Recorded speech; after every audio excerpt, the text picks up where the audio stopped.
Players at the ready.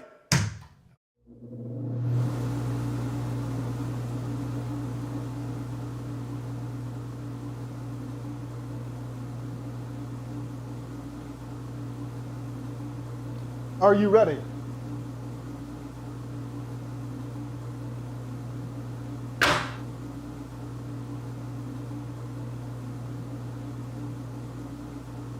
Are you ready? On my release.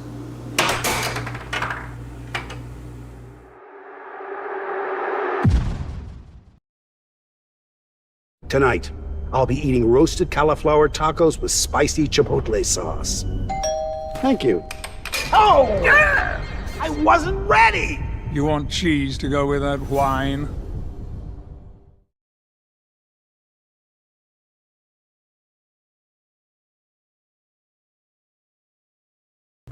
Hello, air hockey fans. Welcome to another episode of American Air Hockey League Professional Air Hockey Match.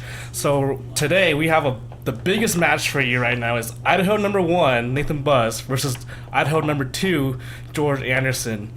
And this is such an exciting match because George Anderson doesn't really come out here that much or that often. But this is a huge surprise for us. A huge thank you to George Anderson, and since it's Memorial Weekend, we like to thank our veterans and for their service to keep our country free. That's always a big thing. And here comes the first face-off, and looks like Nathan gets the face-off. And I got my special guest here, Danny Hynes. How are you doing, Danny? I'm good, Spec. Thanks for having me on. Yeah, exciting match here. We've got, two, quick, powerful players. They're gonna, they're all about, hitting quick, fast shots and taking advantage of a defense that's not ready and not set. Ooh, nice right wall over hit by Nathan. And look at this level of play. They are just hammering that puck down the table right now, and the speed. And I know you're kind of familiar with George Anderson back in your day, Danny. What was it like to play with him? Yeah, so I loved playing George, back in the day because I like to play fast, or I used to like to play fast. But he and I had some a lot of fun, a lot of, I guess, really fun volleys and transition shots, in a lot of the matches that we played back in the day. But yeah, George always has been a good, actually he was a bit of a gatekeeper for quite some time. Oh, really? I think to be considered a master level player, you had to get past George Anderson. Yeah, that was a beautiful right wall he just did there. Just caught Nathan off guard. Another double wall. There's that double wall feature shot.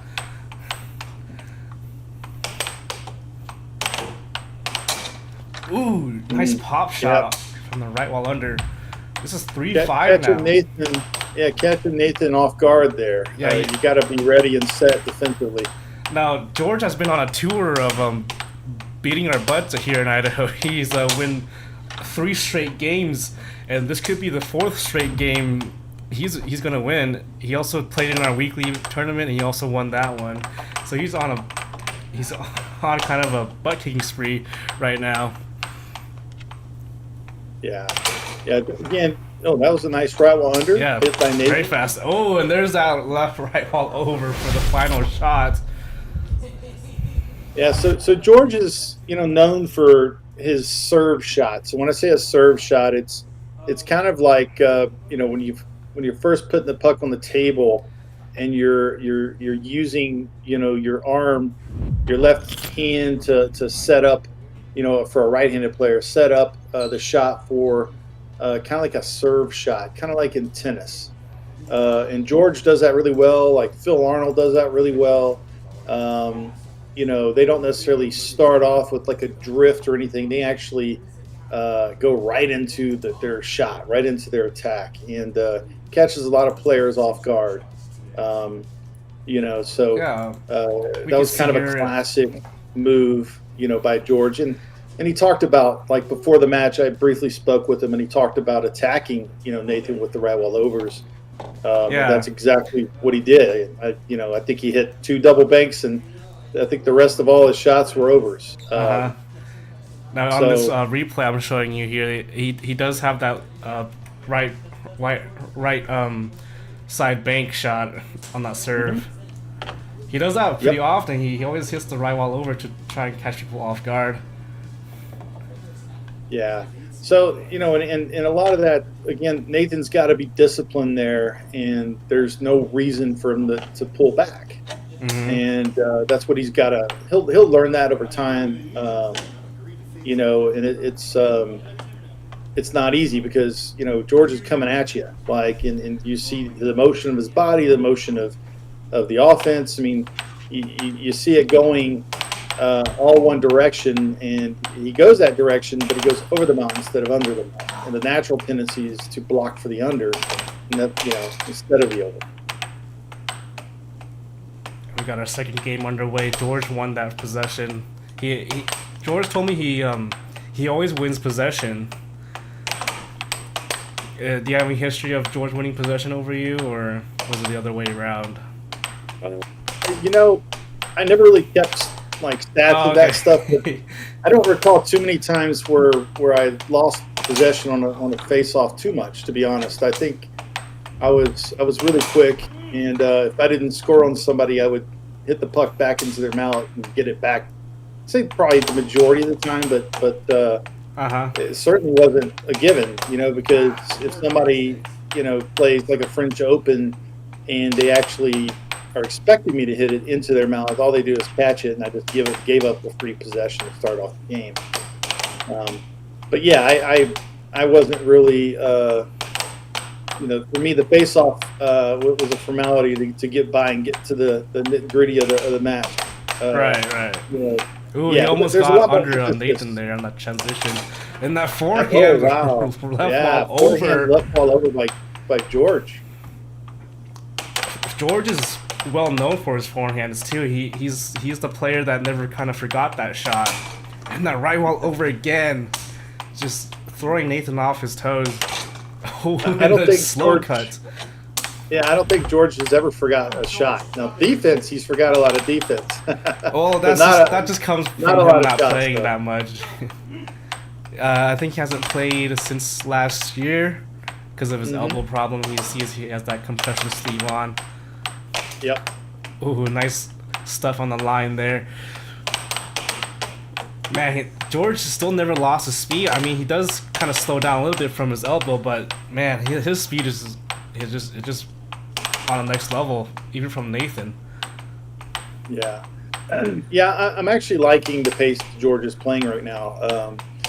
It's not too fast. It's actually probably the right speed. Yeah, he's keeping a reserve. Ooh, beautiful cross from Nathan. See that one again. Oh, and a loss of mallet. It does not count, hopefully. Actually, that one probably should have. Yep. Okay. It was kind of a bang play. Yeah. I don't think Nathan wants to count it. But yeah, it's kind of a bang play. But when you're on when you're on offense, or when you commit the foul and kind of scoring yourself, or man, it really that just right depends. wall over almost goes in, pops right out. No whistles. No, he said no whistles. Yeah.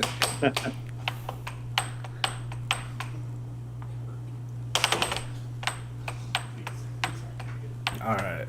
I mean, in modern air hockey, I haven't seen much people. Oh my goodness, that left wall over from George off the drift. But yeah, most modern air hockey players don't utilize the forehand as much as I used to see back in the videos from the 80s and 90s. Yeah, so it's kind of a forgotten shot. Yeah, I think it's kind of making a bit of a comeback. I think it's always kind of been there. It's just really hard to aim for other people. Yeah, it's not a very dominant shot currently by most players, but Yeah. There are a few that can hit some amazing. Chris Gibson Right. comes to mind. Colin Cummings, our world champion. Oh, really? I hardly see him hit forehands. Even yeah, at the, he actually has a ridiculous forehand attack. Jacob Weissman, I've seen him. A variation of it. These guys are capable. Whether or not they implement it, it's really a question of efficiency, and it's also a question of who they're playing. right. Right. It's also strategy too. Yeah, if they're playing somebody who isn't susceptible to a forehand attack, then they know they're wasting those opportunities. Oh, and there's that forehand. Yep. Just as we were talking about it, another right wall under versus the 4-6. Nathan's game point. Oh, Nathan grabs possession but hits his hand and he loses that possession.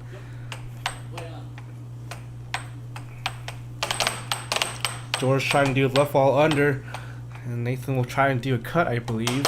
Oh, off goal. Trying to set that cut up. Oh, there it was, and it just went long. And that George blocked it. I think he might do right wall this time. Knowing Nathan. Oh, he misses the puck, and that's unfortunate for him. Yeah, so that's one of the things, looked like he was going again for another forehand. Yeah. Right wall under Nathan for the final shot. Yep, off the transition. That was a good game for Nathan. He needed that. He's got to keep George, off balance. Yeah, when George gets in his comfort zone and he's playing at the rate and the pace he wants, he's going to be tough for Nathan to stop. Mm-hmm. And so Nathan's got to keep him off balance. He's got to, there were times in that last game he slowed it down, hit a little bit delayed release, and those are all important things that he has to do against George. If he doesn't, George is going to get, again, very comfortable. And when George is comfortable, his offense is more accurate. His defense is actually, more daring. So he's willing to take more risks. And he's a smart player. He's been playing this for a long time. Yeah, so 35 years I've heard. I'm sorry? It was 35 years and counting. Yeah. So- Yeah, 35 years. That's amazing. Like I said, so we'll see if Nathan can keep this up. I think, towards the end there, I think, George in his mind is probably thinking, okay, there was some kind of unfortunate, hits and transitions that took place just now. I'm going to just kind of relax and see how this game plays out. If an opportunity presents itself, then I'll jump in and go all out. But I think he's conserving himself just a little bit for that reason. Mm-hmm. So, we'll see how that works out. It looks like Nathan has pulled out the headband pretty early in this match, and he's breaking out the green mallet this time instead of the cream. So this is going to be a big playstyle adjustment for Nathan. Yep. And you're talking about keeping George off balance, but that's a pretty hard thing to do in my experience. I've been trying to get him off balance, but he always plays around with me and David over here. He likes to play with his food and then beat them hard.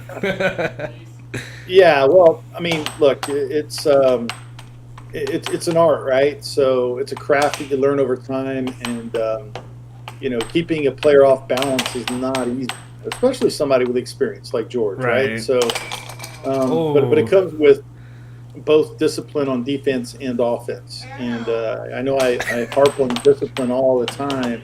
That's what I talk about, but it's I can't stress it enough, because when I say discipline on defense, I mean stay out for the straights and only come back if there's that bank, right?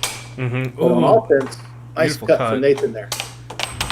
But on offense, there's discipline as well. He almost got that possession, but it touched his Yeah, thumb. he was close. Yeah. Yeah, but on offense, when you're being disciplined, there's that right wall over him by George. George is you're going to be consistent with setting it up and hitting good shots that are efficient. And an efficient, there, a nice transition by Nathan. That was pretty good. Yeah. So efficient shots in air hockey are shots that if you miss it, you've got a good chance of getting it back, right? and it has a high chance of scoring. So those are efficient shots, and you want to hit as many efficient shots as you possibly can, before your opponent scores 7. Right. Now, man, Nathan is trying to control the game as he wants, and does that right while over. Catches Very George nice off guard. over. Yep. Oh, Nathan trying to play the speed game with George. Does not end up well. He loses possession. There's that forehand. Another right while under from Nathan. 4-1. Looks like a timeout by George. So good timeout. At least I think he took the timeout. I'm not sure. He kind of rushed that one out. Oh, Nathan loses the possession. George with that right while over again. Does not make it. Gets possession back. Under. Does not hit anything. And he gets that cut in on that beautiful release. Oh, man. That right while over. Yep. This game is up to 5-2. Nathan 5-2 right now. It's a pretty demanding game for Nathan. I was thinking George might bring up the game a little bit. Well, like I said, right now, George is very off balanced. And you can see it in the way he's performing his offense. Yeah, you can see a little bit of anger in him. Well, it's he's not comfortable as he should be. Now, that doesn't mean he won't be in 10 seconds, right? Mm-hmm. But it's really a matter of he's probably trying to figure out something, and once he figures out where he wants to make a certain shot from. Yeah. Oh man, he almost makes that right while over. Yeah, his game plan. His game plan today was hit the overs, and there it was. Yeah. See, and that right there is where Nathan's got to figure out a way to take away those errors there. And that was a nice stuff from George. Brings us to 5-4. The comeback may be real here. This was my position in the tournament yesterday. Ooh, I was up 4 or 5-1 from George. I was up 5-1 from George in our tournament, and he just came back really strong. He got my cross down, so it was hard to end that game. It was 6-6. I could have brought him a match. Snuck that right while under in there by Nathan. Yeah, now it's 6-5. Let's see what George does. He tries to do the under. Another under. Nice get from George. George with the left wall over. Does not make it. Loses possession. Nathan has the puck. And what will he do? He does the right wall under. Goes mid. It blocks. George always talks to him. Oh man, that you can see the puck slowing down from the sweat. Oh no. Yep. There was a time. You can't stop playing defensively when that happens, because there's no rule that says you have to stop playing. If a puck goes over sweat or something like that, it may slow down. George is very well known for sweating on the table. Yep. That table gets very dirty. Huge point. But that's just kind of his condition with all the surgeries he's had. And that's kind of what happens when you get old, you get injuries. I wouldn't know anything about that. Oh, yeah. Good block by George right there to take possession. 6-6. This is anybody's game right now. It's 6-6. Nathan loses that get. George with another transition shot. Oh, and he scores on himself. No. Yeah. Yeah, that's unfortunate for George. It looked like he had something going there. Yeah, he was doing his famous chase transition move. A lot of spin on that. That was a pretty big, huge game for Nathan. Now being up 2-1. In a very short, it's a short match here. It's best of 3 sets, and you get the first set here. That's huge. So, like I said, we'll see what happens here, but we'll see if George can kind of get his mojo back and kind of get into that Zen state that he's so well known for. There are a couple questions. I think there's a Lou Dreschel here. I think he was asking if you and I are there in the room, and I'm actually in Texas, so I'm a good little ways. Danny Hynes is our guest speaker from Texas. He is a well-known 11-time world champion, believe it or not. And I'm here at the arena in the commentator's booth looking through a camera right now. So we're on pretty different parts of the earth, but this is why it's so beautiful with this modern age of digital technology. We can just have people from one state and have them, you know, bring their ideals and commentary to our stream and input. And George was looking really for some input. A neat thing. I wish we had this 30 years ago. You know? Yeah. Well, I think you had a radio back then. Yeah, you know, there was the telegraph. Oh, I remember it well. With Morse code. Well. So you had to learn Morse code, but you know, outside of that, it's all good. But anyway, so we got ourselves a good match so far. You know, George won the first game over Nathan pretty handedly, I think, and then Nathan just stormed back, and I think he really got, you know, put George in a corner, and then, you know, to tie it up one game apiece, and then George looked like he was making a comeback in that third game, but Nathan was able to fight him off and win that last game there, 7-6. So here we are now going into game 4 with Nathan up 2-1, and George looks a little tired. He looks a little frustrated. You know, let's see if it's you know, just all this air hockey that he's playing. Well, early start. It's having an effect. Yeah, I mean, George drove 6 hours from Oregon to come out here and play, and that's a pretty long drive. And I would know because I've also driven from Oregon, or to Oregon, to visit some family over there.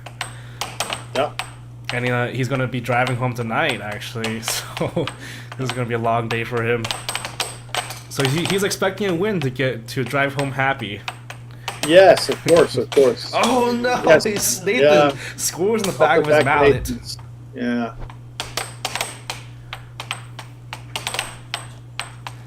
A good block from Nathan's forehand by George. Very unfortunate. George with that chase technique again. Another good block by George. You know, George was a big inspiration for Sam Self. You know, that chase technique he does all the time. It was a big eye opener. That cross straight that George just hit, that could be his key to victory right there. Yeah, he was hitting so many of those on my games too to get the points back on my 4-1. It is very killer. I could not block it for the life of me. That was most of his points actually on our tournament play. Nice cross. Nice cut for Nathan.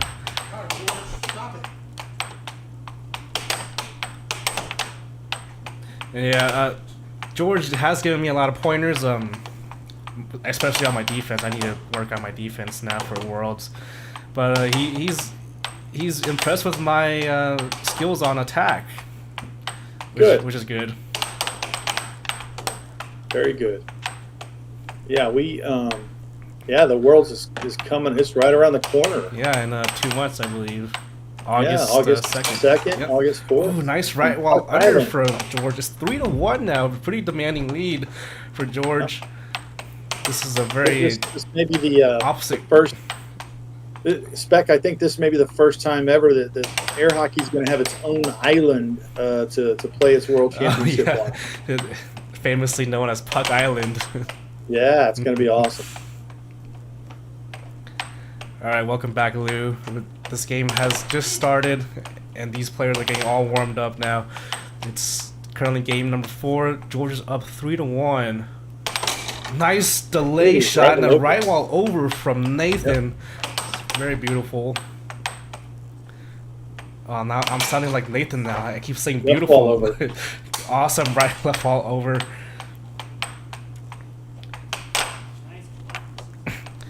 Good snag by George. Not being fooled at all there from Nathan on that last defense. Well, with 35 years of experience, I would kind of expect that from him. Actually, it's quite the opposite. I think the older you get, it's probably easier to get fooled just because it's, you know, you don't see the table quite as clearly, and that's why it's just that much more impressive. You know what? Anytime these old guys can do this. That right wall over from George, 5-3 now. Nathan with that delay shot straight down the middle. That was surprising. So, in my time playing with George this past weekend, I kept hitting my cut shot, but he flinches and gets a block on it for some reason. It's just like, how does he get that flinch off and block it? Because it was wide open. It was just kind of a mystery. Oh, yeah, sometimes it's a speed thing, you know. Yeah, I mean, So, his flinch, yeah. he goes to the cross and then flinches back to the cut side and blocks it last second. I'm like, oh my goodness, that could have been a point if I just hit it a little bit faster. But it looks like Nathan's scoring his cut side now. Ooh, right off the serve, the right wall over. Yep. George also famously screams a lot. Just like that, he hit the cut and just flinches on that cut side and blocks it. It's just like magic, Danny. I don't know how he does it. It's just so surprising. You know, that could have been Nathan's point right there. Yeah. George. Oh, George Yep. loses Little the error puck. there by George. George is a famous screamer in air hockey. Oh no, that sweat on the table is slowing the puck down, and he times out to wipe the table down. Nathan throws him a rag, but no need. All right. Here we go, 6-4. What will George do? Tries to do an over. Nathan almost scores on himself, does not. Nathan with the delay. Slow puck. You guys call it still puck over there. Nice Yeah, block more on like the a over. line attack, is just kind of a still, Yeah. you know, where there's not any motion for a drift. You know, and that can work Whoa. against certain players. It's a nice cut straight. Very nice cut. It's 6-6. Mm-hmm. This is anyone's game. George tries to do the right wall over again. Tries to do the cut. George with this drift and tries to do that left wall over from the drift, but does not make it. Nathan with the off goal game now, starting his attack. Oh, That puck almost. oh. Must have hit Nathan. I didn't Yeah, see I it. think it hit his thumb. Yeah. Ooh. You hear it from George. It was Little too early slow. there. Nice block Good from block. George from that right wall under. And the over Yeah, the right gets wall over. that 7-6. Yeah. 2-2. George ties it up. A little gutsy win there for George. And that was a perfectly hit over. If you look at it, I mean, it was literally going right there at the edge. Mm-hmm. You know, the goal. You can't get much more of a perfect shot. You know, I do think that, you know, George is, you know, it looks like he's a little winded and is maybe back, you know, tightening up a little bit. Yeah, as in it air hockey, my happens. back tightens up too. When I'm defending, Yep, I'm just yep. like, oh, my back. Yeah, and trust me, as you get older, it gets way worse. Right. I try to, But you know, loosen up on my lower back here. Just kind of relax and let my arm do more of the heavy lifting. yeah, so like I said, we'll see. I think George is making this a little more difficult on himself than it needs to be. You know, I think he needs to realize that cross straight that he hit earlier in that last game is there. It's open. And it's like Nathan's almost giving them that in an attempt to block and take away the cut. You know, but Nathan still doesn't have an answer for the right wall over. It is a difficult shot to, you know, block, Danny. I don't know if you realize this. Oh, I understand. Trust me, I do. I do realize. But like I said, and it's a matter of discipline. It's a matter of focus, and it can be done. I've been there, done that. So, but yeah, for Nathan, he definitely needs to, you know, keep attacking George, but at the same time, I think he's got to, you know, have more delays, have a more deliberate type attack where, you know, he's putting that puck in the same location when he's making different shots out of that same location. I think he's still kind of wanting to rush a little, and he's making, you know, kind of certain shots out of the same kind of location, you know, where he's hitting it from. So when you do that, you start building up tendencies, and those tendencies can lead to you getting read, you know, by a defense. and that just plays into George's favor. And he's been around a long time. He's going to pick up on that. So as the match goes on, it could foreseeably be more and more difficult for Nathan to score for that reason, unless again, George can't get his back straight. Yeah. And he's still struggling with that, because that can also take away from your game, your ability to play. I mean, when your body doesn't want to respond and whatnot. So it looks like Andrew Flanagan's in the chat here. It says great show, and thank you, Andrew. It's been a long journey for you and me, and I hope everything goes well in Texas with your streams. And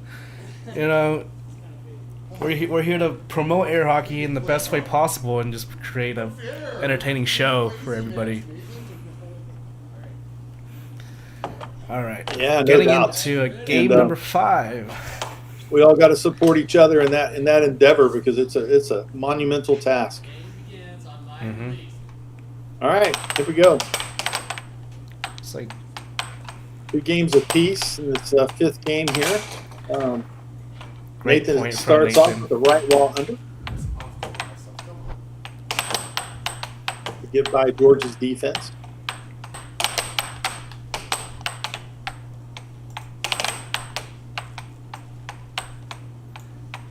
In the past, George has won over Nathan each and every time, but Nathan over the years has gotten a little bit more better and better. So it's getting harder for George to beat Nathan more handedly than ever. And their last game, Nathan only lost by 1 point. Last game was 7-6 up to game 5. So maybe this time he'll win. But the edge is on George right now. Getting back in the game. Nice block for that cross. Looks like George or Nathan adjusted to that cross. Nathan with the slow puck right now. Tries to do that cut, but does not work out.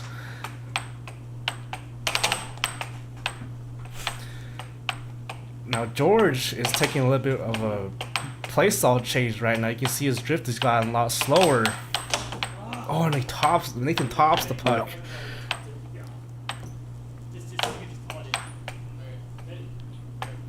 Yeah, I think George is playing a little bit more slower now. He's trying to maintain some energy, get more efficient shots in, like the overs. You saw there, tries to do the right wall or left wall over a double wall. Oh, nice right wall over from Nathan. George tries to serve it off again. Tries to do that cross, does not work out, loses the puck. Nathan. Yeah, unforced error there by George. Nathan goes right back to the over. Yep. It's just a game of overs right now, Daniel. Yeah. There's another over. Nice forehand on George. For the life of me, I could not hit my forehands on George, but everybody else, including David, has hit a forehand on him. Nice love wall over from George, coming back from the 3-0. Again, answering with that serve, that serve shot. Like I said, he does that very well. Always has.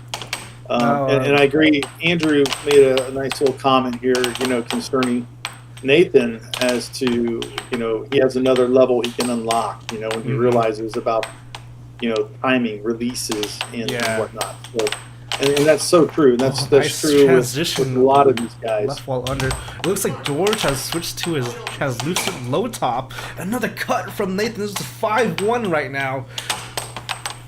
Yeah, George looks really gassed, and it looks like he's just doing whatever he can to kind of guts through this game. Unforced error, and he scores on himself to end the set or end the game.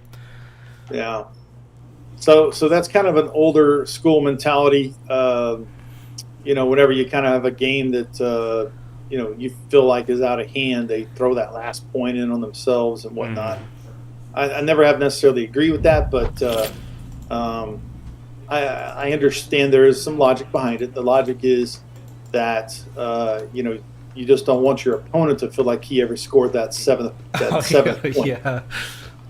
You did it for him, and so anyways, it's kind of a mental thing. But I think George was ready to take some breaths and go to the next game and try to push this to a game 7. Nathan, that was a big game for Nathan, and I think Nathan has got to continue putting the pressure on George and keep him off balance. And when George is switching mallets, from one game to another, it typically means he's searching for that field that he's not getting. So he broke it's a sign that he is off balance. Right, he did break a few mallets when he was over here last time, and it was kind of his favorite mallets too. And he has found new ones, but he has yet to break them in. Yeah. So like I said, we'll see. How this goes, and Nathan. It's definitely a mental barrier, I think, for him to get past George. And sometimes it takes losing to somebody several times before you just mentally tell yourself, "Man, I've just had enough. It's my turn." And that might be what we're seeing here. I don't know. Could be. It could be. I think eventually all you Idaho guys are going to do that with Nathan because, he keeps beating you guys. Oh, well, I'm getting up there. I almost beat him in a challenge set at the arcade. Okay. I lost by 1 point, believe it or not. So. Okay, good. I like hearing that, Spec. So, because let me tell you, he's going to get better the second you guys actually start beating him. It's kind of weird to think that, but it's the truth, because he's not going to put in the work as hard. That was a nice right, well under by George, but he's not going to put that work in quite as hard until he gets that loss from you guys. Then he'll feel that pressure, unlike he's felt before. Yeah, and I'm always practicing every weekend, just trying to get that nice level of skill needed to beat Nathan. And Nathan has a very fast playstyle, but just playing George is just on another level. And that right while under from George charging out, and you don't really see George charging out that much unless he really feels like it. Yeah, actually, George, there is that forehand. Beautiful forehand. Is a master of his craft. Nathan missed a shot. George has been known to have a little bit of charge disease in the past. And again, a lot of that comes when he's not necessarily super comfortable, and feeling imbalanced. Mm-hmm.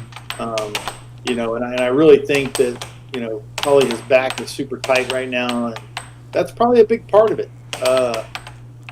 Not trying to give him an excuse or anything along those lines, but these players are playing through pain right now, so it's unbelievable that they can still perform at a world-class level. Especially George at his advanced age. He's what, like 50? He's like 54 right now. He's like 3 decades older than me. Yeah. Well, the more impressive thing about George is what a fighter he actually is, not just in air hockey, but in life itself. He's a cancer survivor. Oh, really? Yep. And, he and I had several amazing conversations and great, beautiful conversations, just concerning that horrendous disease. Because my wife went through it and unfortunately lost her battle, almost 2 years ago. And, but George, he's been battling it, I think at least maybe 5 years now. And, like I said, so he's doing all this, being a survivor. Yeah, you saw him take a little bit of a break there. He asked Nathan to call a timeout because his back was kind of over the limit right now. Yeah. Looks like he's back in the game. He almost caught Nathan off guard on the time in with the serve. So, talking about serves, who do you think has the best serve in air hockey? I saw in the showdown with Jose Moro's blade shot. That was very interesting. He did beat Colin with it. Yes, he did, and it's a beautiful thing. I think it helps show this younger generation that, back then, in the late '90s, Jose was his prime. he was pretty damn good, and you Yeah. know, we were okay back then. We weren't just pushovers, and if you brought Prime Jose into the mix right It's now, an I mean, who knows off-speed what would cut happen? shot. Yeah, I think it was not intentional because Nathan bumped his goal after he shot it. I think he was going for a right wall or something. But yeah, it was fun to see the back in my day we played like this, and it was messing up the new players a lot, you know. yeah. Oh man, Yeah, that, that was there's a that nice cross. shot there. That was the cross, and he hit it the correct way that time. Like Oh, a bigger nice right release. wall over. Oh, looks like Pete Lippincott is in the chat. Oh no, and Nathan loses the puck. But and he scores on himself. He's very off his toes right now. This is unlikely for Nathan to be like this. It's just, I guess, the intimidation from a George. Well, he's 1 point away from having set points. So, Yep. you know, you could be feeling that additional pressure right now, but I like the fact he's hitting a few off goals. Maybe that's to, you know, calm his nerves. But he rushed that one. He was fortunate to get it back. Yeah. Oh, nice block from George. Yeah, There's that block bagged by again. George. He flinched and blocks that cut. I don't know how he does it, but he just does. Yeah. It looks like the Lou's gotta go. It's okay, Lou. This will be recorded and posted back on our channel, so you can Yeah, watch thank it you all for back. joining, Lou. All right, let's see what George Looks like does George here. goes for that over Back to again. left Does over. not make it. And tries to transition back into Nathan's goal. Nathan with another transition of his own. Looks like he's playing that off goal game now. And that right wall Nice. under Right wall 5-6 set point for Nathan. Oh no. George misses the puck. Looks. Oh, there's that cut shot blocked beautifully again by George. Cross There's the shot. cross. This is a 6-6 game. You see here, All right. both of them has won that Huge 6. point here for Nathan. Yep. Nathan brings up slowly an off goal. Another still puck maneuver. Tries to go under it. Almost makes it in. It does go under, but it just bounces right out of the goal. Oh my goodness, this game, this point is like timeout call from Nice Nathan. little transition between both players and good possessions. I think this is a huge possession here for Nathan. He's got to score here. I think, you know, if he doesn't, I think he's going to lose a little bit of that confidence and that edge. Yeah, but if George can push this to Game 7, who knows? So let's see what happens. this is George to lose right now. You know, this is Nathan's point to win. There's that cut Good block shot by George. Yeah, he just flinches on that. And just block. Oh, and the puck flies right off. Unforced error. He just that anger just pent up in him, just released on that to that puck too much. Looks like George. This is George's point right now. If he makes a mistake, it could cost him. And there's that Left left wall wall over. Yep. Beautifully Huge hit. point. Going Game 7. Yeah, that was a huge point for George. Gutsy. You know, I had a feeling, you know, that the nerves are going to get the better of Nathan there once he, you know, he had that set point, and that's a huge point, right, for him, especially just the mental block. So Yeah. it's not just George's defense he's going against his own mind. And, you know, he's got to get past that. You know, it's hard enough to go against another player, but when you're playing another player and you're playing against your own mind, it's not a good situation for you. So, you know, very happy that George pushed this to a Game 7 because I want to see more air hockey. But Yeah, now it's anybody's especially game. from these two guys. Yeah, This is like playing good. the match you want to see. You don't want to miss this match. It's Yeah, very so- intense and adrenaline rush. Living up to the billing so far.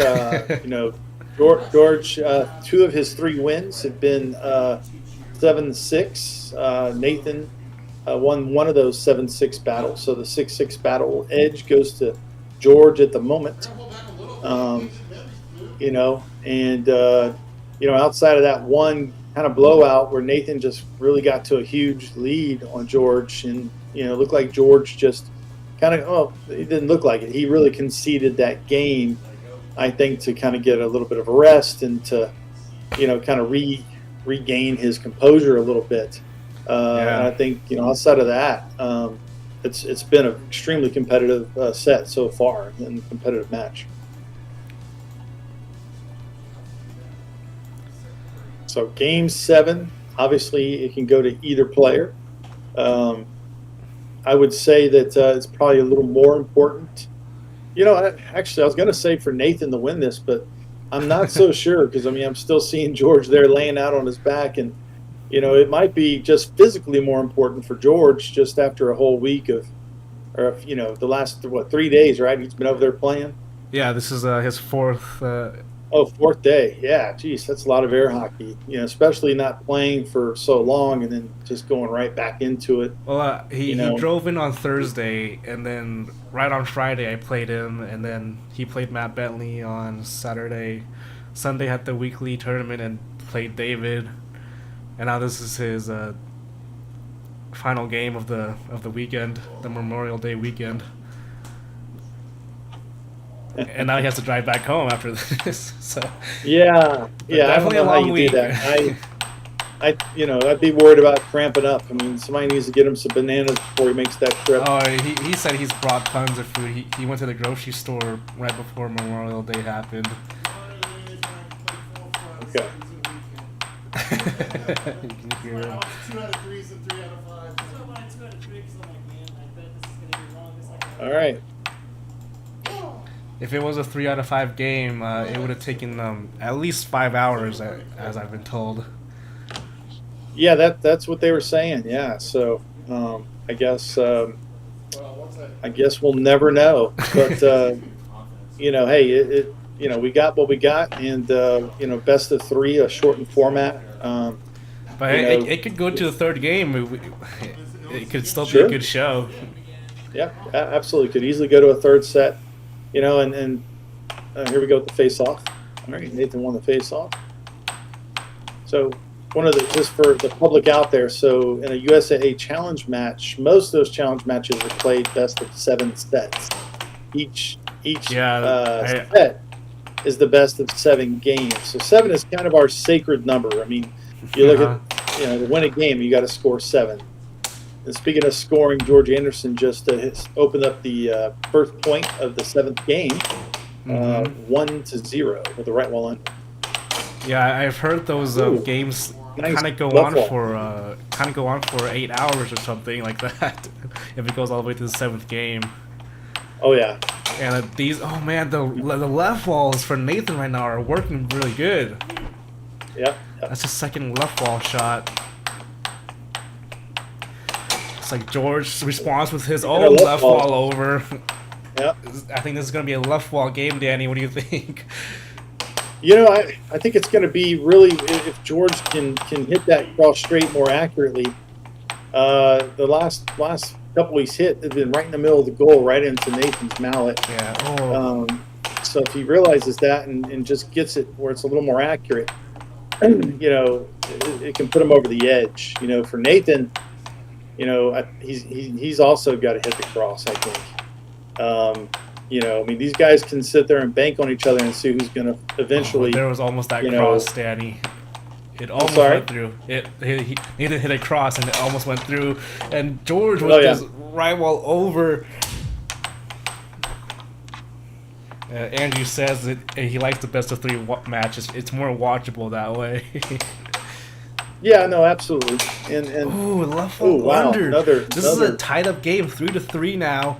George will kind of respond with the forehand. Does not work out well for him. Almost cross again from Nathan. Tries to do that cut. Yeah. Looks like Nathan's taking a different approach. A little bit of a fake pump.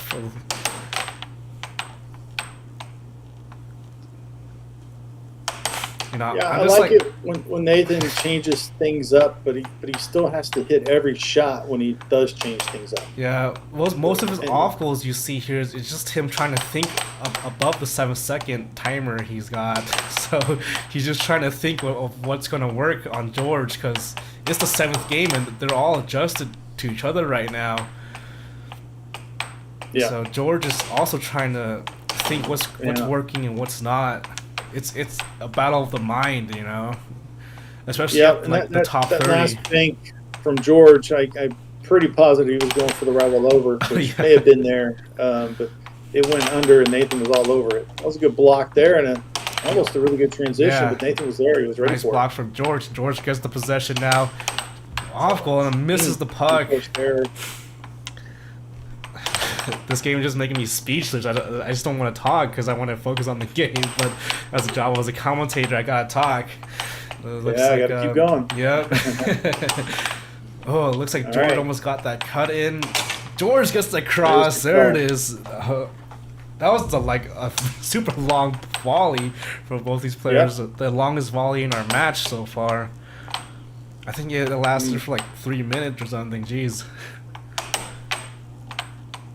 Yeah, it gets like that. You know, there you go. Oh, Cross man. straight. Now everybody's hitting the cross now. It's just wide open. Yep.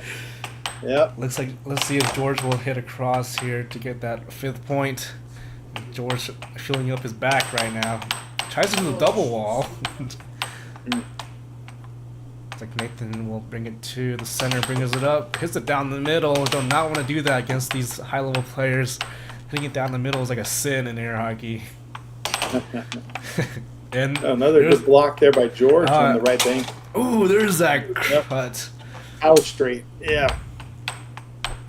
You see George in his drift, and right at the end, Oh, oh my man. goodness, Transition.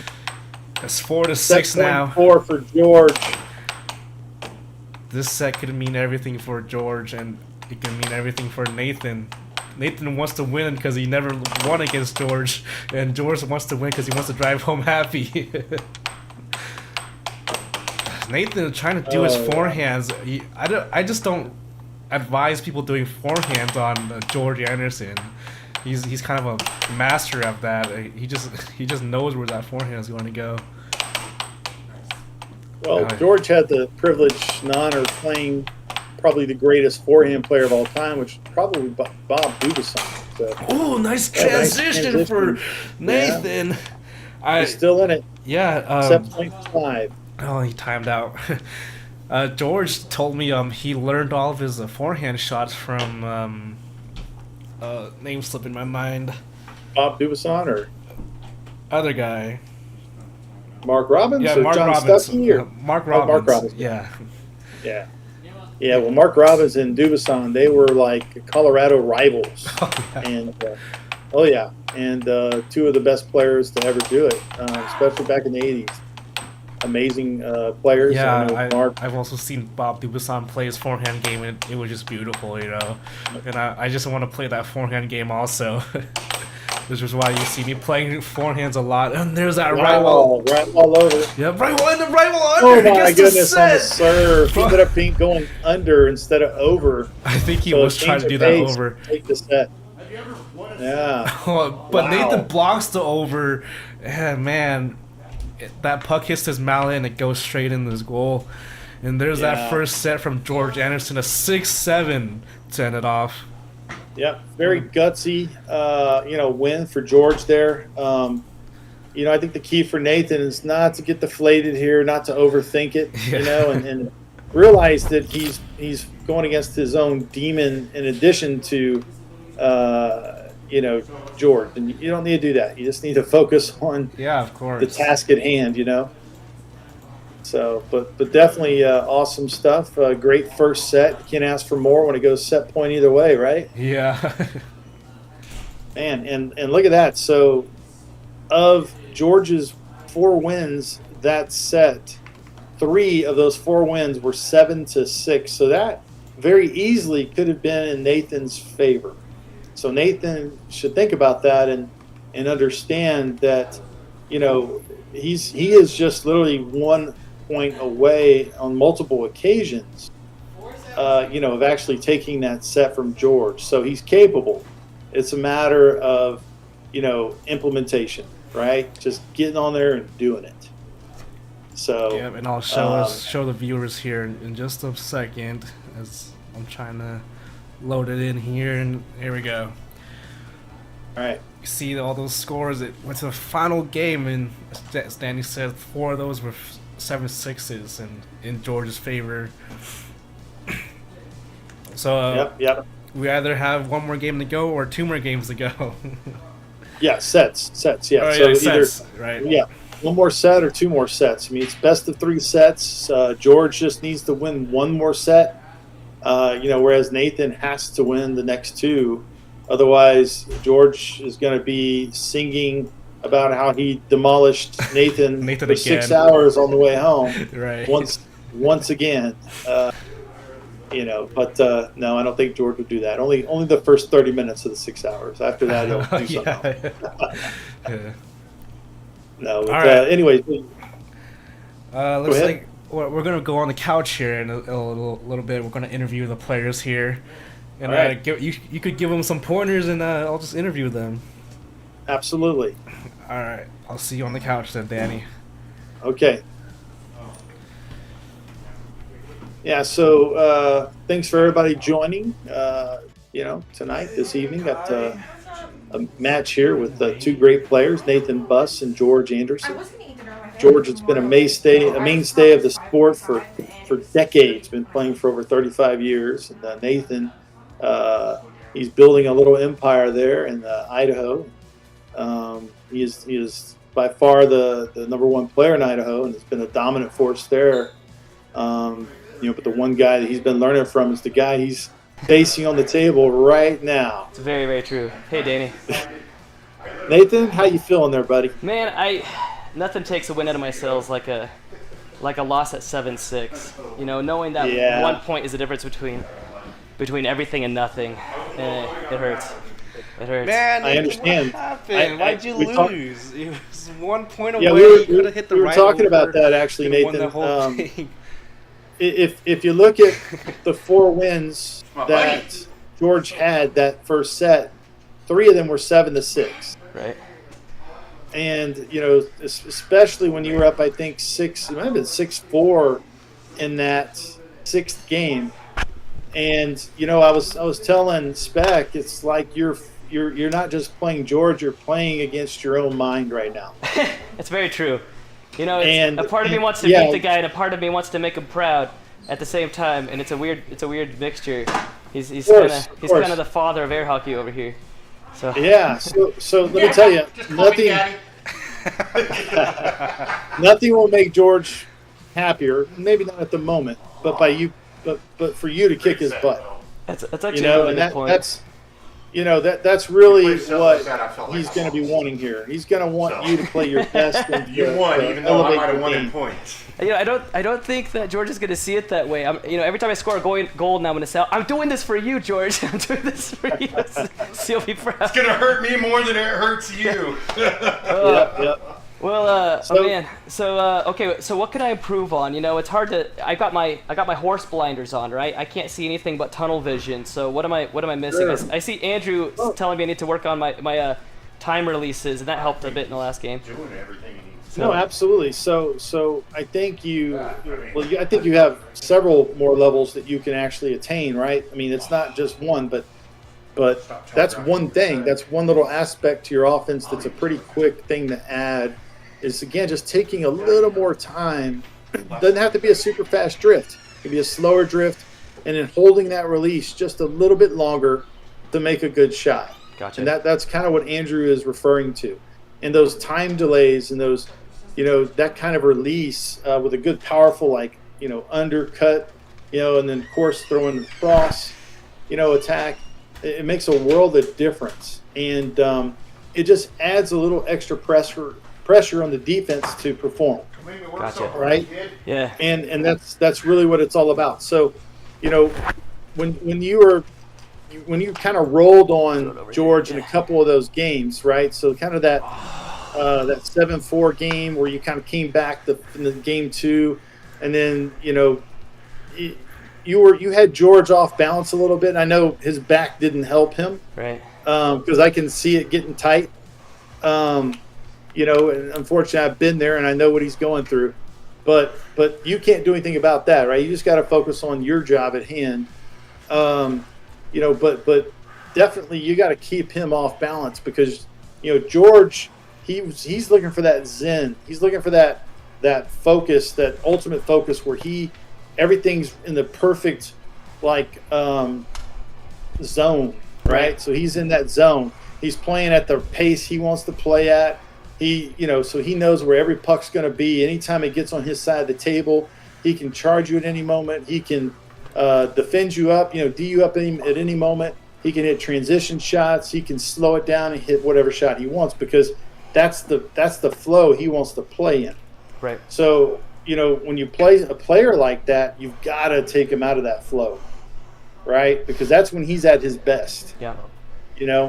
And for you to do that, you've got to, take a little bit more time on offense. Don't necessarily just hit it right back to him so quick, because that man on the other side of the table, he feeds off that stuff. He loves it. It's so true. He loves that, man. When it's quick and fast and a bunch of volleys back and forth, that's what turned George onto this game decades ago. So, and he knows it too. He's over there laughing. But against Nathan, believe it or not, my best success is when I stop, set up, and slow down, because he can read me really well because he's learned to play with me. So somebody told me it was about a year ago, but they said he's playing a lot like, who is that player? And George Anderson. He plays a lot like George Anderson, and I'm like, that's such a big compliment. And I don't think that person didn't realize that we were near each other or anything. And so I'm like, okay, that's a huge compliment, in my book. So okay, what do you got for George? I don't want to get all the tips and tricks. No doubt. So for George, I mean, number one, he's killing himself right now. With 4 days of air hockey, we haven't done anything in a while. yeah. And I know he's going to blow it off like it's no big deal, because to him it really is no big deal. No, it really. Yeah, it's crazy. It's just my back tightened up a little bit, but that's been tightening up every match at the beginning. It'll go away. He's out here practicing. And this morning, I woke up in a tent, like 2 hours away from a vehicle. We went backpacking, and I'm like, this probably wasn't the best day to go backpacking. And I was shooting. I shot 600 shots. Yeah, that's okay.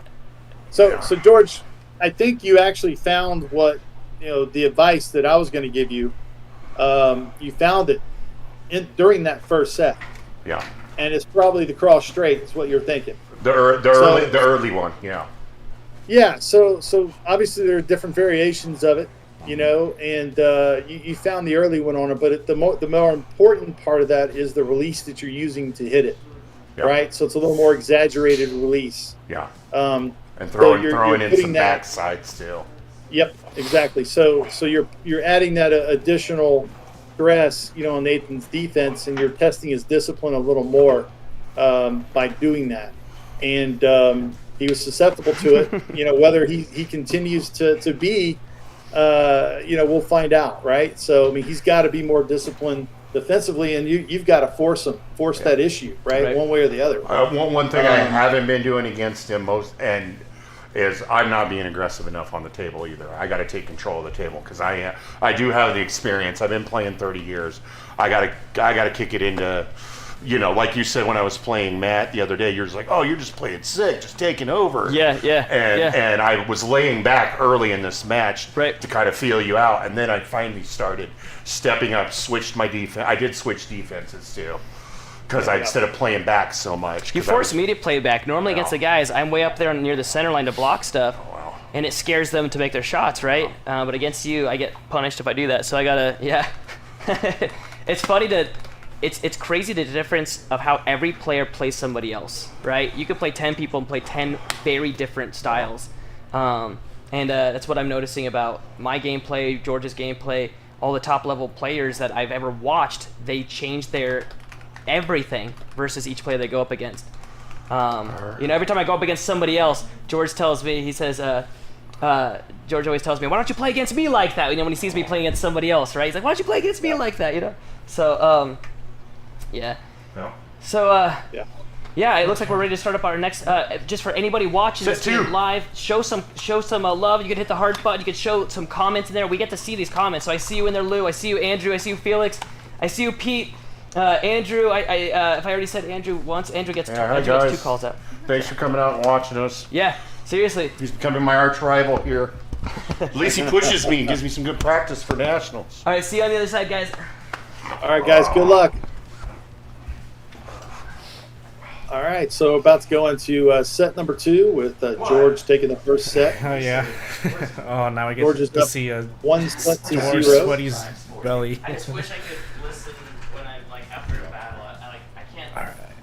90% of that when you want Oh, to George just needs to win 1 more out of the next 2 sets, whereas Nathan has got to win both. So a lot less room for error for Nathan at this point. Excuse me. At this point, a lot less room for error. Yeah, I mean, so we'll see if he can implement, a little bit more of the his attack and actually develop a more consistent straight attack. Really, is what he needs. you hear them in 4 more games until he goes home. And I got another special guest with me, Kai from the very old veteran crowd of Idaho air hockey. I apologize for my absence in the first set. Oh, no worries. Our game is just getting started here. Oh. Who's joining us, Spec? I didn't catch that. Sorry. Oh, we got another guest here. It's a Kai from our veteran crew in Idaho. Oh, okay. Hello. Yeah, I think I was on 2 weeks ago now. Oh, here George comes, he says. Oh, man, this game is gonna So be what this tells me is that, Ooh. I think George, his mindset is that he wants to come out and end this quick. Oh yeah, he has a 6-hour drive home, Well, not just that, but I think he saw that Nathan is probably a little closer than what he would like, right? So yeah, you come out quick and try to get on top of them early and stay on top and just be done with it. And that way you kind of leave with an exclamation point, right? Mm-hmm. But like I said, so we'll really see what Nathan's capable of right here. I mean, but it starts, in my opinion, you gotta D George up, right? So you got to take away his shots, take away what he's been scoring on you, which they both have a decent amount of data now at this point, where they should both know. I think that was the double wall for George. No. That was a very nice forehand attack there. 1-2 walls. Oh, flies off the table. Almost hits George in the head. Almost destroyed. I've been hit by one of those pucks from Nate. That's not fun. I think on the showdown, I think we saw someone get hit in the face with the puck before. His name was Joe Kane. Yeah, Joe got it pretty bad there. Yeah, and I know you got it pretty bad too. And that was 5-2. George does that right wall over again on the serve. Well, so far, I think I'm the only one that I know that's had a broken tooth from getting hit by a puck. That was very. That's crazy. Unfortunate. Yeah, very unfortunate to get it. I couldn't imagine. I think Joe K might have been the second guy, but I think it just hit his nose. It was just people thought I was playing a different kind of hockey. That's the only difference. A different kind of hockey. Nate hit me in the forehead. Oh man, that right wall under. This is 6-3 right now. 8.3. And a double wall to finish it off.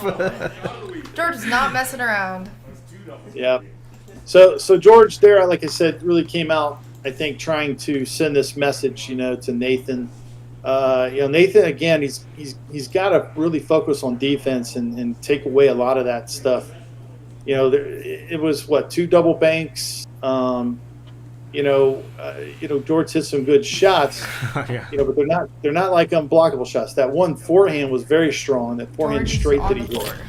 That was kind of a pot shot. George always lays down after each game. Okay. That's just his thing. Okay. I haven't played. Like I said, we'll see if George can maintain this level, or if Nathan can kind of just regain his composure a little bit and actually make a set out of this. Mm-hmm.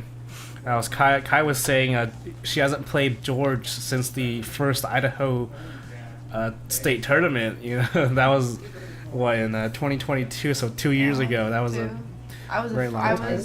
Yeah, you were like very new to the I game. just finished my freshman year when we did that tournament. Jeez. And I have 3 days left of my junior. Freshman year. Is that college? No, No, high school. Oh my goodness. So what grade are you now?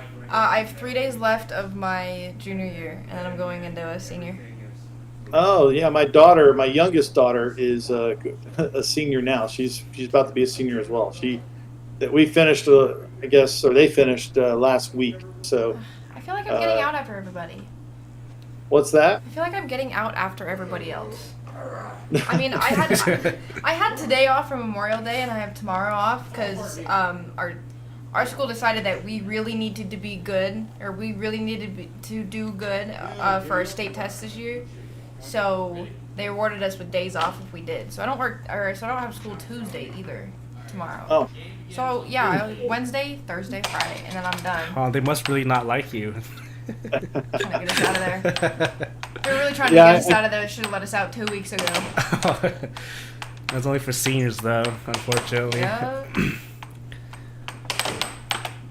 Oh man, this is a very fast game we're going off here. It takes the first point of the game, though. Yep, with the right wall under. Looks like Nathan is upping his aggressiveness right now. He's getting more possession time than usual. And still maintaining that technique of stopping the puck right before he hits it. He almost scores for himself. A nice cut from Nathan, but he doesn't get it in. Looks like, one thing, and hopefully Nathan goes back and watches this and hears, but he's got to be conscious of his position of where he is striking his offense at. Yep. He's very readable based on just positioning, and you know, for all the new players out there, you know, when I'm talking about that, it's there's a another forehand left wall over by George. Beautifully but for the hit. younger players out there, positioning of where you're hitting your offense from. If you're only hitting certain shots from certain locations, you're becoming very readable to an Beautiful offense. So there's that cross. cross straight. Look at this off the drift hit from George. It was just like effortless. Kai, are you going to come to the World Championships in August? I think so. Well, I'd it's have to get the money, and I'd have to get the time off, and I'd have to get my parents to agree. Yeah. of course. Well, it looks like they're going to have a Junior World Championships on August 4th. George is on a point firing spree right now with 3 points in a row at this point. That's a lot of points. I think that's 4, actually, because Nathan scored that first yes, point. Nathan scored the first point, and then George went on a killing spree, got 4 points in a row. And this could be the 5th point in a row. It was almost the 5th point in a row. That cross almost hit. The left wall over almost hit. This is just... I think George is in his comfortable spot, as you were saying. Yeah. On the goal. Oh, man, that forehand cut almost got in. Nathan is just... Nathan. He severed the... or he put a tourniquet on the bleeding there. So right. now 4-2. Nathan is just trying whatever he can to stop whatever George is on right now. It looks like his blocks are working perfectly. Nathan gets the puck, sets it up slowly, tries to get that off the drift hit, and George loses possession. Nathan takes a little break, tries to do that cut. Oh, he gets stuffed in! Interesting there. You see Nathan going all the way up onto the line of the table, just trying to stop whatever George has, a straight shot or anything. Oh, 4-4 now. He came back 3 in a from row 1-4.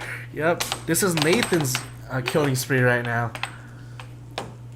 George takes a little break, tries to set it up again down the middle. Nathan knew he was gonna have to work for this because he's got his whole get up on. Oh yeah, he's got the headband, he's got the jersey, he's got the knee pads. He's got the headband so we can't see that one vein that pops every time he really starts focusing. Well, he's just constricting it, you know. That's what the headband does. He's just oh my goodness, right off the mallet. That shot from George Anderson. That's a pretty rare shot. He shot it right into his mallet and it bounced off to the wall. George says it's intentional, but I don't know. You never know what's intentional with these guys. Blazing right while under, he gets stuck in the goal. Yeah, transition. That's Nice okay. transition there by Nathan. Although, Oh no, Nathan misses that get. Right there. George tries for the forehand, does not make it in. oh. You can hear George laugh Yeah. a little bit. He almost had that shot. He was George took a playing- little off that shot. Yeah, I mean, If he would have hit that power straight, it actually would have went in. oh man, that right wall over almost goes in for George. And there's that Forehand. forehand shot and a timeout call from George. This game Is is... he wiping his sweat off the table? Yeah, that he sweats a lot, if you remember. Yeah. Uh-huh. The table just gets all grimy and dirty, and we saw the puck get sluggish. Oh. Nathan with his own serve. Nathan brings it up, gets that right while under, and this is a game, folks. This is another 6-6 game. We're up to the very brink of it. Hop, hop, hop. We'll see if Hop, Nathan hop. can turn down, Right turn now. around this 7-6 He's boxing the streak ghost that now. George has, because the last 3 7-6 battles or 6-6 battles, It's in George George's has come out on top favor. of all 3 of them. Yeah, it's in George's favor to win the 7-6. Let's see if he can do it, though. He brings it up to the line again. Oh my goodness! Gets Yep. stuffed in No with the way! right ball under. Yeah. Oh, hey, Spec, I think you got Nathan winning that first game. It was the other way around on the screen. Oh, yeah. This is Nathan won Oh. the 7-3. Yep. And then so Nathan won the second game there 7-6. So there you go. 6-6 battles. They're key. They're super important. And probably most importantly for Nathan, they're a bit of a confidence builder, Nathan. and that's really what he needs, especially when he's playing, somebody that's been a mentor to him, throughout the years that he's been playing. Right. This game has just been intense all the way around. It's just nonstop intensity with these two players. And that's the kind of thing we like to see in air hockey. It's just like the more intense it gets, the more fun it gets, I guess. Wouldn't you agree, Danny? It's Oh yeah, of course. I mean, just like any sport, when you get to that point where anybody can win, and it comes down to one little mental error or a game of millimeters, right? I mean, this is.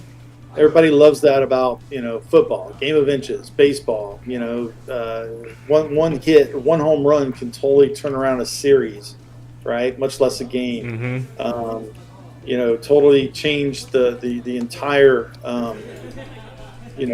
championship based off that. So one pitch away. So air hockey's no different. You have somebody hits one shot and they're like, oh, wait a second. That's how I do it, and then all of a sudden it opens up so many other things. It's a learning process consistently, on the table for both players as they battle each other out. So, and speaking of them battling, it's now 1-1 Getting back to it. in this set, and Nathan's got to win 3 out of the next 5 games here to continue. George just needs to win 3, and he's going home as the victor. I'm just happy I found another white melon in my desk drawer at work. Spare white. It's a broke my teeth. I got a broken image. Okay, George, I have Alright. no idea where mine went. all right. Getting into game number 3 here. This is a very interesting game for now. It's 1-1. The face off will be in Nathan. Nathan wins the face off.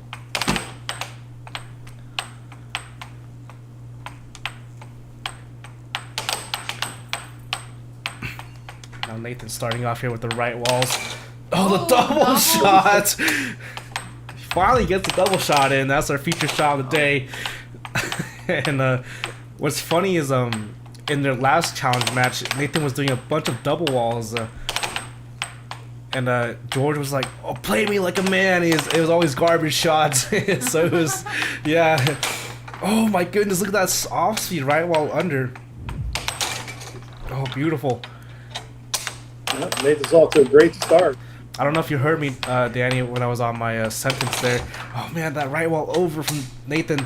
But our feature shot is the double wall, and in their last match, George was calling Nathan a baby because he was doing a bunch of double walls, and double walls are considered a garbage shot. So he's like, "Play me like a man." It was just so funny to hear.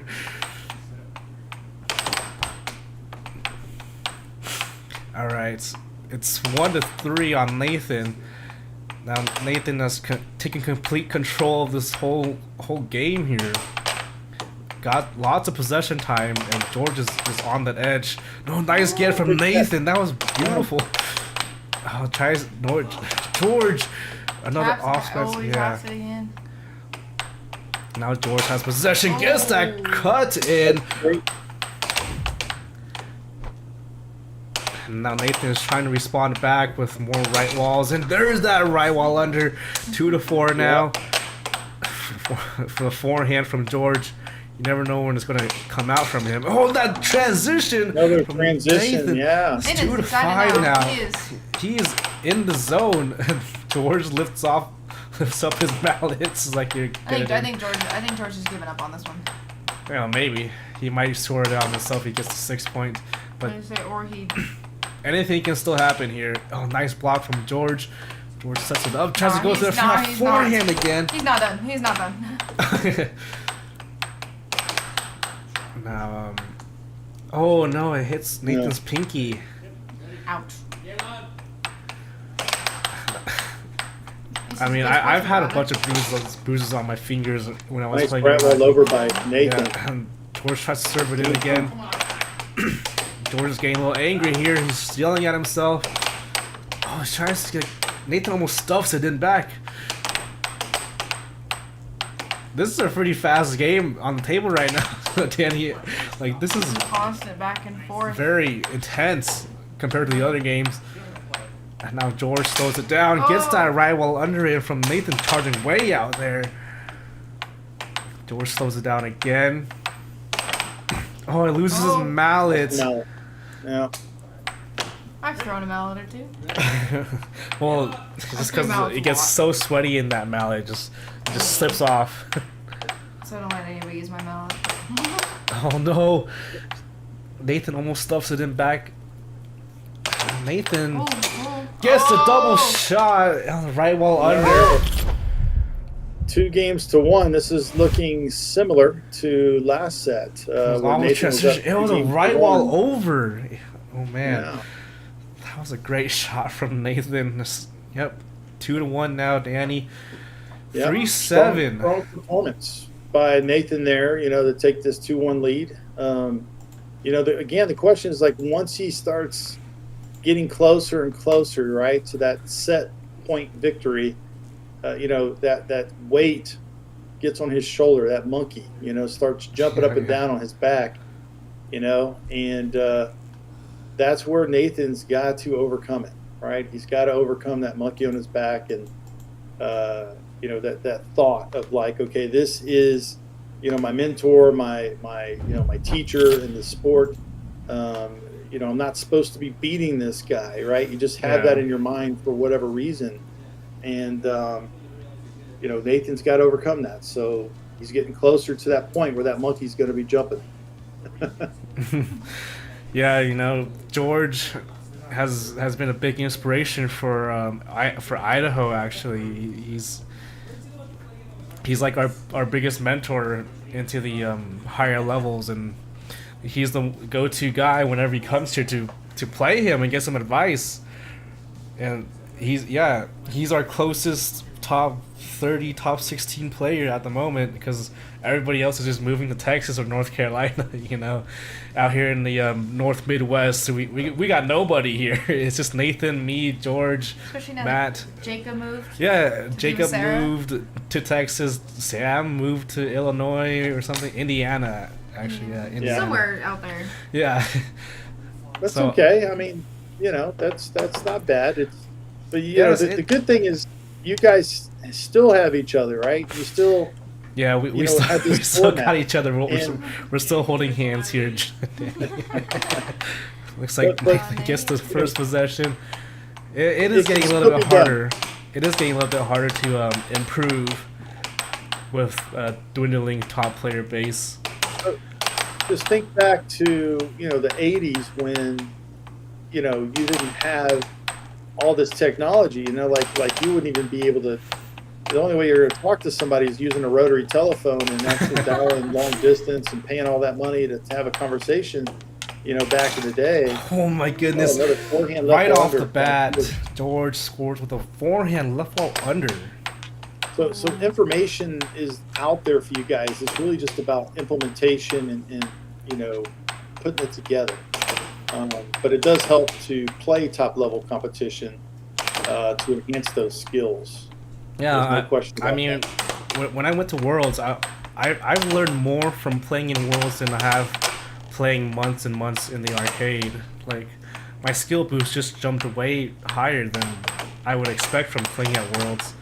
Because I thought I was going to go in and play a few guys that, you know, played like the same as Nathan or Sam.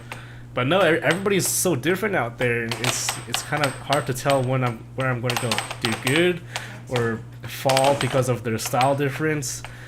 It's just a great way to learn more styles, you know. I think that's one of my favorite parts about air hockey is everybody plays so different. You learn something new every person you play. I think. No, it is a beautiful thing, and Oh know, my goodness, look at nice that right wall shot. under. That put George out. He took a break from that shot because it was just so fast. He could not block it in time.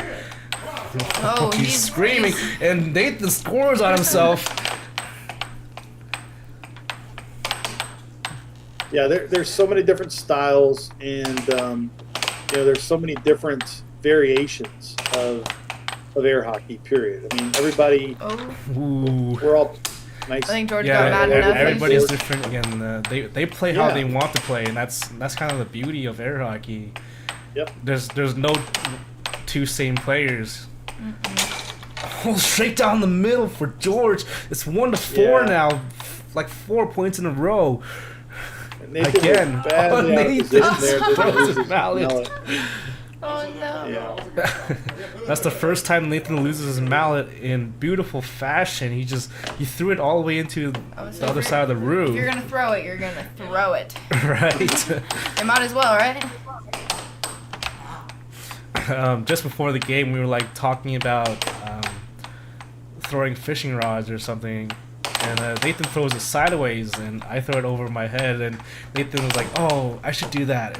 I call it the tomahawk style and just throw the mallet at someone's head.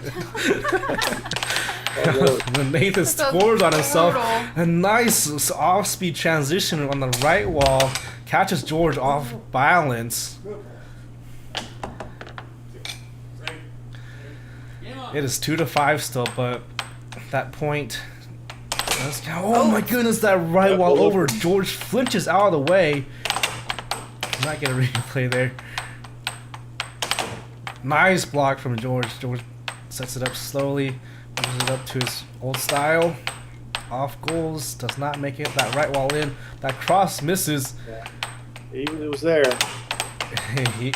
Oh man, those are both open goals for George, but he just misses This them. puck is.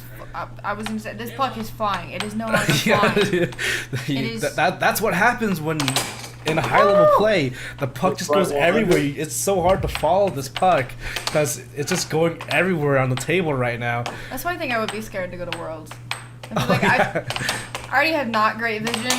Ooh, that Right wall over. Game It's up to point four. 4-6. George times out again. Yeah, at Worlds, there's a lot of fast people that play. They try to mimic Colin Cummings, who is the fastest player in air hockey right now.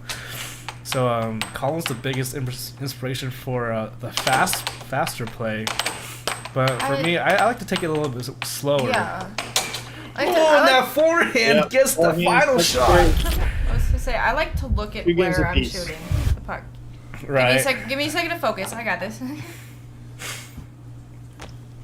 Nathan misreads that forehand.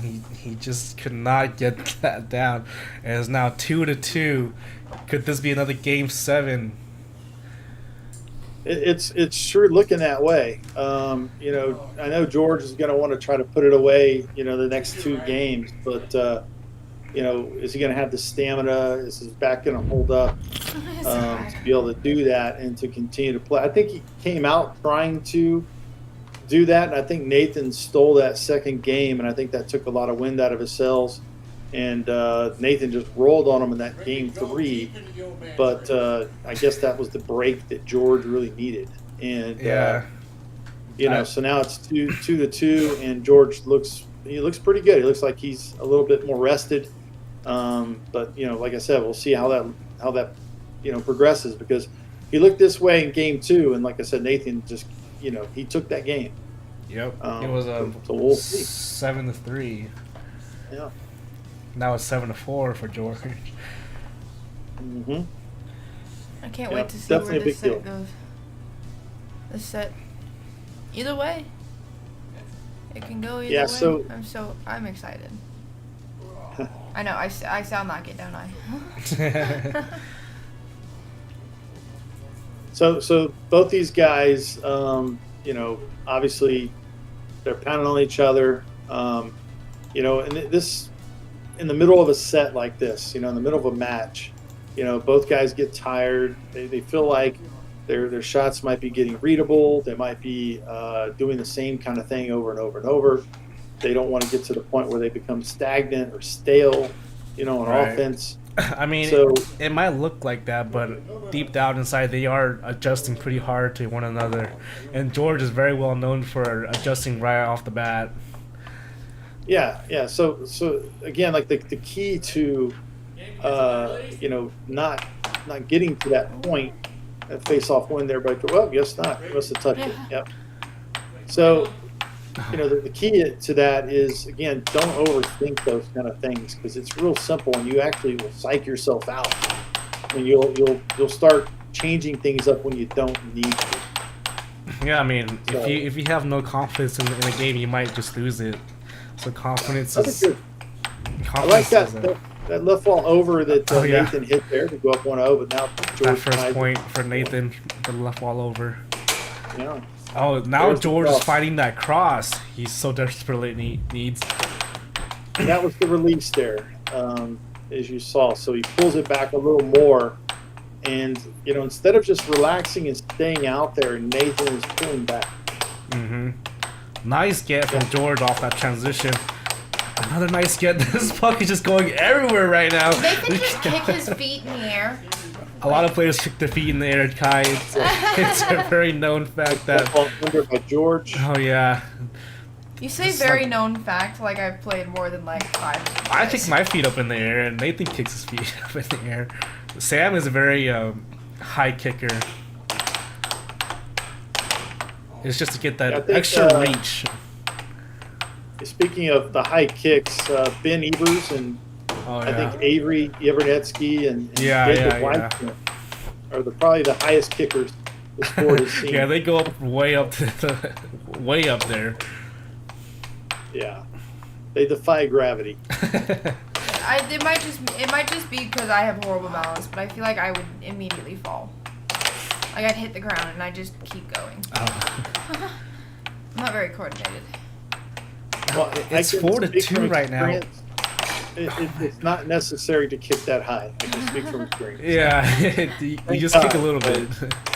I would never want anything. I said I'll pull 1 foot off the ground, but like I said, I don't think I could get both off and land and then keep playing. A double wall from Nathan. That was unexpected. Not even George expected that double wall. Nathan with the fast right wall. Another double wall from 6-3. George. Yep. It's a big game here for George. Nice, beautiful cut. But it's still 6-4. That cut might not do anything. It slips right past Nathan. That puck should have been stopped, but it crawled in. Yeah, it snuck right under Nathan. Breath. Look at that. He blocked it, but he slammed that back in there when he was charging out. Yeah, and you're right. He was charging out. He actually didn't necessarily have sight of the puck. It was really he decided he was going to go out and try to catch it before he made sure it was blocked. And that is an error defensively that people make. Have made it. Many players have. Because catching every possession is so key and so important. But the most important thing is to make sure you have the block and complete the block. Right. There are times where opponents will hit the puck so hard, you may block the first shot. It'll bounce off. It'll go back against the rail, and it has so much spin on it. It'll come right back towards your goal immediately. And you almost have. I said you have to do a double block. You have to block it twice. Yeah. I've had that happen to me multiple times. Yep, and it's not easy to do that because your natural tendency is to rush out to try to catch it and prevent it from going to your opponent, right? So, so that happens a lot. Yeah, Nathan asked for his 2 minutes, so we're here for another minute. Yeah, I think that's a wise decision there. So it's 3 games to 1. George Anderson, he is 1 game away from defeating Nathan Buss in this best of 3 match. Yep. Yeah, this is match point for George and possible match game. Yeah. So, if George wants to go for Game 7, he could just lose this one. I don't think we're already an hour 40 in, so maybe he'll close it out. Yeah, I don't think that they would necessarily want to do that, but if Nathan has to bring it to the table. Yeah, but like I said, we'll see what happens. I think again that last game, the last 2 games, George has looked like a different player. He looked like he got a 3rd, 4th win there. Went back to hitting a good cross, with exaggerated release.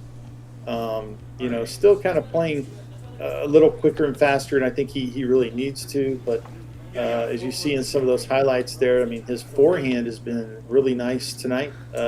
Really good, accurate power forehand. He is well known for the forehand. So. All right, game number 6 is a possible match game for George, and this could be a game point for Nathan. So this game right here is everything for Nathan to lose. Possession. Now he's got 11 possessions off the break. He's slowing it back down. No, never mind. Well, Nathan tries to play the speed game here. He's going for the off goal, trying to throw George off balance, but George knows his off goal game well. He shoots it back a few times and tries to. Oh my goodness! Off the back of the mallet. Look at that cross.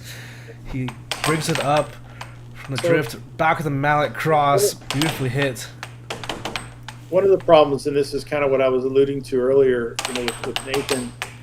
You look at where he's hitting that puck from, on his attack, and that location is almost 100% giving away exactly what he's about to do. Oh, another unforced error from Nathan. Yeah.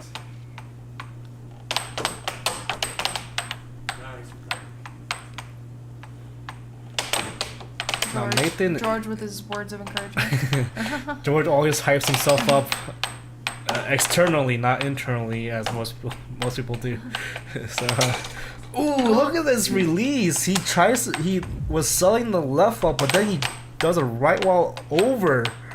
Yeah, Nathan charged that very badly. I'm not sure. Again, he's just completely off balance himself. Oh my goodness! Double wall. That is our feature shot. I'm surprised so many has been hit now.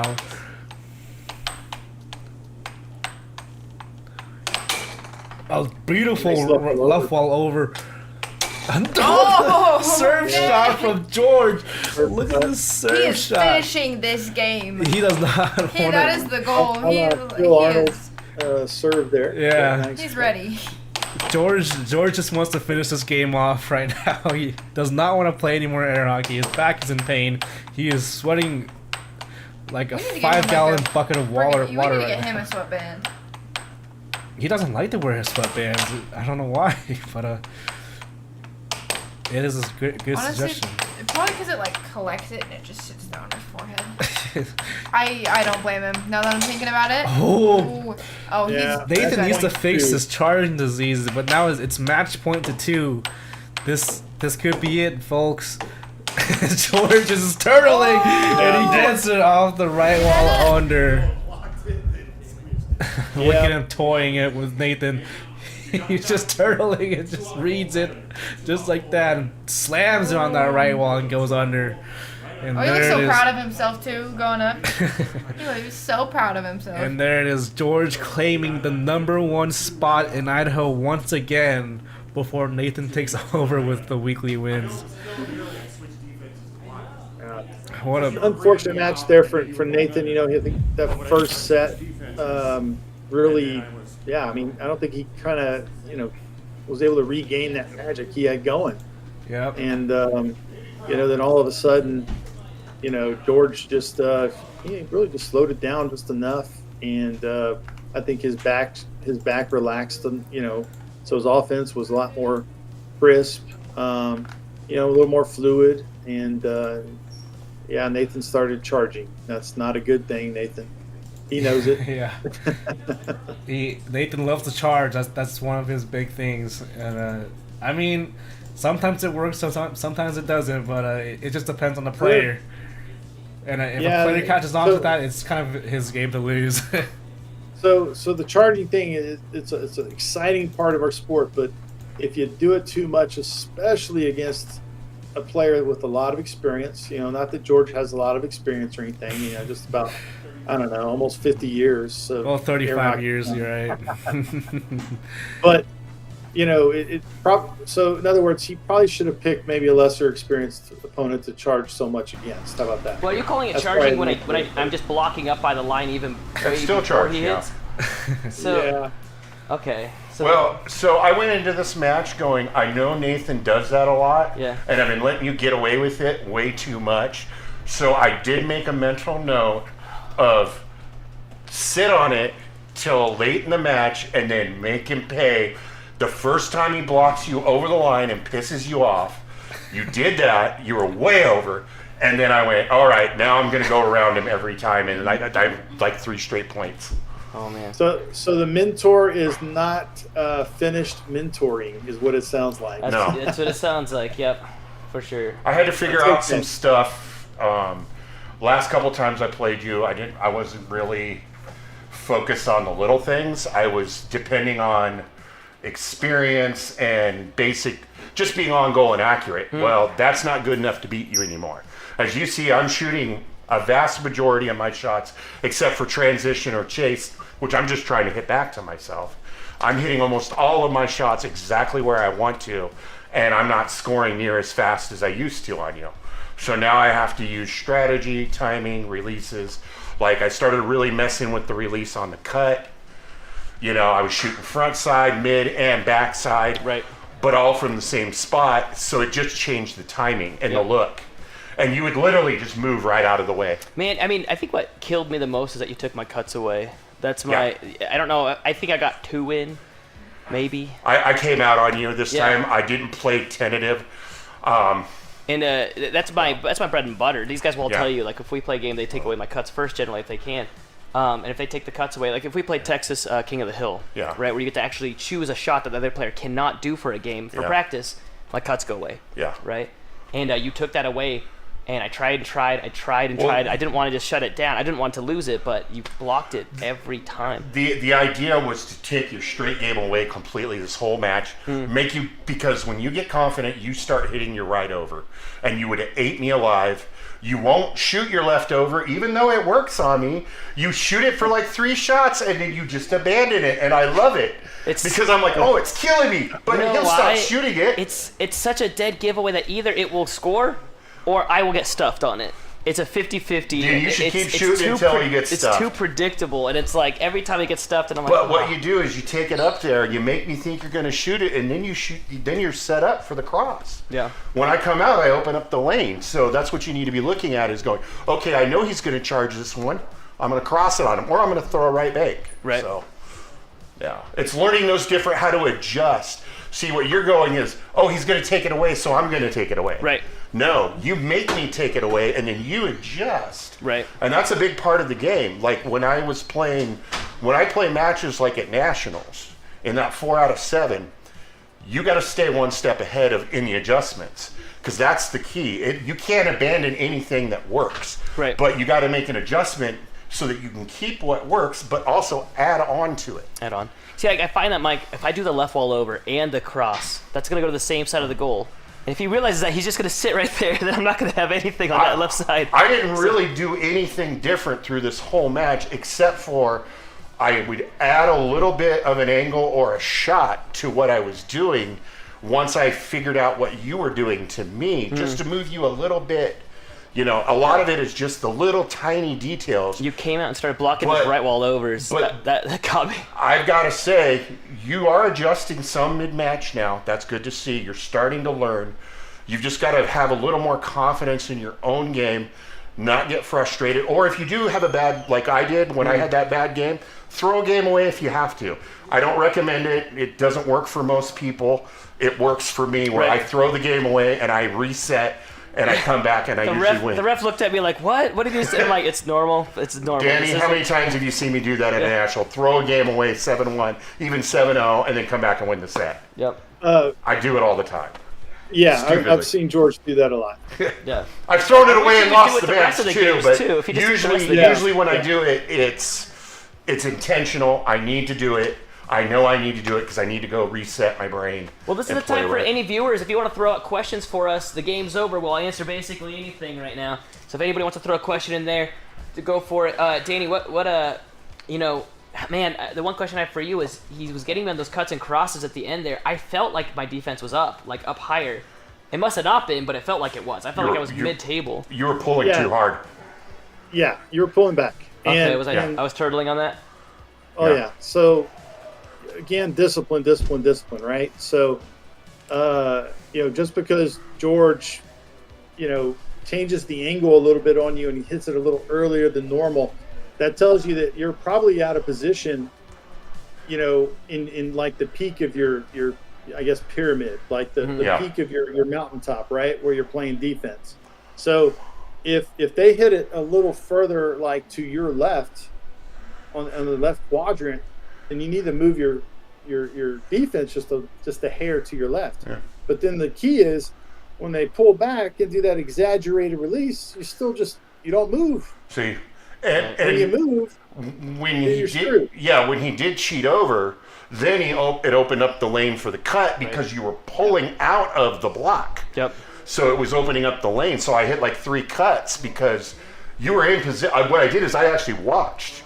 I set up for the early cross, saw that you were starting to pull back and you were in the lane, and I just shot down the left side, even though it wasn't open when I shot, but you were still pulling, and it just opened up and went right by the top of your mallet. Yeah, it's really small adjustments. If you make it too big, exactly what George is talking about will happen, right? So if you make a very small adjustment, now, you know what? Maybe that shot still goes in, but it's like an absolute perfect shot that has to go. Right.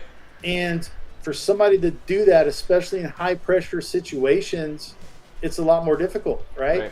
So you're going to reduce the opportunity for somebody to keep scoring on you because it has to now it has to be an absolute perfect shot.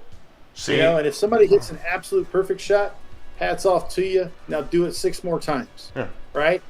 And at the same time, you take advantage of what they're doing defensively or create error in their defense, right? By different releases, different speeds of shots, different speeds of releases. But for you, probably like the biggest takeaway, that I have, like watching you play, and when you're setting up your offense, to me, it's very readable based on the position of where you're hitting it on the table. Attack. Okay. Build your attack. I can't stress that enough. Like when you're like in the middle, it's either going to be that cut or the rat wall under. Pretty much, you might hit an over or two, but usually your overs are earlier in your shot, in your drift, and that's when you're going to hit the over versus the under.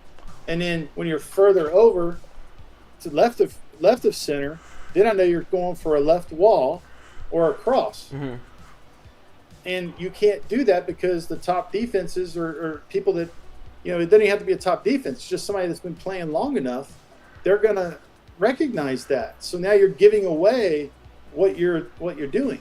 That's a good point. And it only funny. works against me because I have terrible defense. That's been my weakness forever. I know it. But I can even read it, and that tells you something. What have I been telling you the last 3 trips in a row? You need to build an attack where you're shooting at least 3 different shots from the same exact spot. I don't care what it is. You need to pick a spot on the table you like and get 3 complementary shots. Because you've got a quick enough release that it is hard to read if it's going to be the bank or the cut. You are pretty quick on your release. So, but you need to throw in something else in there. But I think once you can build around that attack, I mean, that's exactly what Danny's saying. You are very readable. And I am too, but I can shoot any shot from anywhere on the table. So I can get away with it. Common mistake of the younger players coming up is they say, okay, it's like I'm putting together a checklist, right? I need to get a good right wall over. I need to get a good right wall under. I need to get a good cut, a good cross, good left wall under, good left wall over. And I'm putting those together like, all right, this is the sweet spot where I can hit a freaking right wall over every time. This is the sweet spot where I can hit a left wall under every time. This is the sweet spot for, guess what? Those spots are all in different spots on the table. Correct. So when those are all in different spots on the table, again, you are becoming a book for a good defense. It's funny because this is what I tell my guys. I guess it's been a do as I say, not as I do, because that's what I've been showing them. I said, hey, I'll even draw on the table the quadrants. All right, if this person goes over here, he's going to do this shot. If he goes here, he's going to do this shot. Okay, so Danny, what are the things that you saw that I did that you liked? Things that were good. So you were holding your release a little bit, which I like that. You do need to vary the speed a little bit more of the shots themselves, right? So you don't want to have everything like the same speed, or you don't want to always try to overpower somebody, right? You want to vary the speed of the shot and the release, and the drift, to be quite honest, right? So, I mean, those are the things that make air hockey complex, right? Because it's really a very simple game. I mean, there's like 6, maybe 7 shots if you want to count the double bank, right? But there's basically like 7 basic shots, right? It's a cross straight, a cut straight. You can rename them however you want, but they're going to either the right or the left side of the table, right, for a straight, or you got a bank, a right bank that's going to go under the mount, or a right bank that's going to go over the mount, and the same thing on the left side, right? And then you got the double bank, or whatever you want to call it, or maybe you want to count forehands, but in all reality, that's just a different release, but it's the same shots with the forehand.